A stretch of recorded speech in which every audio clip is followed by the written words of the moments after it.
uma passagem abre um entendimento para que a gente possa pregar. É a unidade do Espírito, é a palavra de Deus. E o Senhor me deu essa palavra, eu estudei essa palavra hoje, nessa Bíblia que eu ganhei de presente, eu estou todo muito agradecido. Nessa Bíblia e na outra que já estava para aposentar. Que é bom a gente sempre ter uma noção fala, né, que cada um tem uma versão. E quanto mais conhecimento, melhor. E eu já tinha estudado sobre Efésios, né? Efésios era uma cidade que era a capital da província da Ásia Menor, hoje a atual Turquia. Foi incorporado ao Império Romano em 133 a.C. E é uma das 4 epístolas prisionais. Pastor, o que é epístola prisional?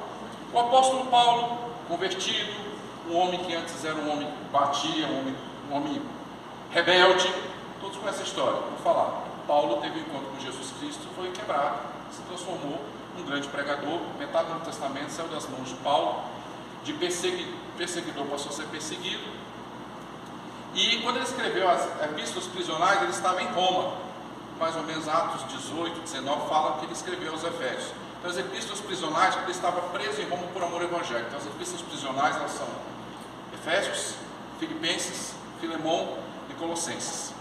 E as epístolas pastorais, 1 e 2 Timóteo e Tito. E Efésios era a cidade onde ele admoestou seu filho na fé, Timóteo, para que ele assumisse. Ele falou: olha, estou indo, meu ministério está acabando, mas estou preparando você, Timóteo e Tito, para pastorear e continuar o ministério. Timóteo ficou em Éfeso e Tito ficou em Creta. Eram jovens para comandar igrejas. E também interessante que em Apocalipse, quando João escreve as 7 igrejas de Apocalipse, 30 anos depois, porque essa epístola foi escrita mais ou menos no ano 60 da era cristã, já Apocalipse foi escrito 30 anos depois, 90, 95. João, ele fala sobre, ele está escrevendo, e uma das características, ele fala das 7 igrejas de Apocalipse: Éfeso, Esmirna, Pérgamo, Tiatira, Sardes, Filadélfia, Laodiceia. E a característica de Éfeso era uma igreja desviada, uma igreja que saiu do prumo de Deus.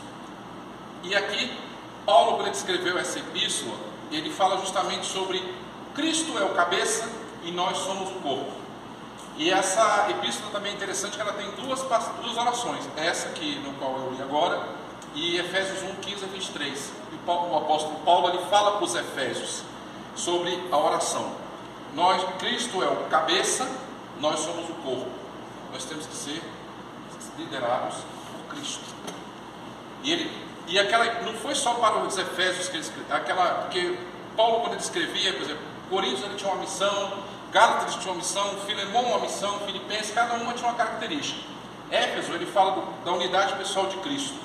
Cristo é a cabeça, nós somos o corpo, mas aquilo ali não era só para os Efésios, era para todas as cidades onde o Evangelho de Cristo estava sendo alcançado. Paulo sendo um pregador, aquela pessoa que antes batia, corria, fazia loucuras, todos sabem a história de Paulo. Foi muito difícil para as pessoas aceitarem Paulo, porque as pessoas tinham medo dele. Olha, aquele que nos perseguiu hoje está seguindo a Jesus, e o Espírito Santo tinha que estar ali sempre quebrantando os corações. Tanto é que Ananias, Deus fala que quando ele entrou em Damasco, Ananias ouviu a voz do Espírito Santo e falou assim: recebe Paulo. Eu falei: eu vou receber Paulo? Senhor, pode receber. Ele é nosso, está quebrantado, ele é um homem triturado. Ele antes, agora é nosso instrumento, e ele será usado para propagar o Evangelho. Então era um choque. Os apóstolos do Senhor, nosso Paulo. Mas quando a pessoa tem um encontro com Jesus Cristo genuíno, há uma transformação. É impossível você não se aproximar de Jesus, não é impossível você ter um encontro com o Pai e não haver transformação. E Deus, ele simplesmente, o Senhor, ele explorou todo o potencial de Paulo, assim como ele explora o potencial de cada um.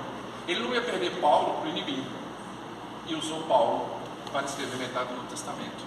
E quando ele fala justamente, nessa passagem de Efésios, fala justamente da oração. Hoje é culto da oração. Por esta causa me coloco de joelhos, porque Paulo ensina a orar. Oração